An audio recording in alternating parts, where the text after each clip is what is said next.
Ay, nako. Ayan, kasi, ang hihilig kasi sa magagandang lalaki. Ang hilig sa magandang babae. O ano na pala nyo? Eh di wala. Kaya kung ako sa inyo, makinig na lang kayo sa sasabihin ko.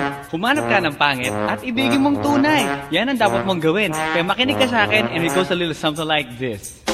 Kung gusto mong lumigaya ang iyong buhay, humanap ka ng pangit at ibigin mong tunay. Isang pangit na talagang di mo matanggap, at huwag ang lalaki na iyong pangarap. Ngunit kung bakit ko sinabi to'y simple lang, pagkat magagandang lalaki ay naglalaro lang ng iyong oras, pagod, hirap at salapi. Ngunit handang-handang iwanan ka naman sa sandali na ikaw ay wala nang ibigay, diba? Kaya't pangit na lalaki ang hanapin mo, day. Kung hindi, sige ka, puso mo'y mabibiyak. Mawalay man ang pangit, hindi ka iiyak. Humanap ka ng pangit. Wag na uwi. Wag na Humanap ka ng pangit. Wag na uwi. Wag na Humanap ka ng pangit. Wag na uwi. Ibigin mong tunay. Wag na uwi. Wag na Humanap ka ng pangit. Wag na uwi.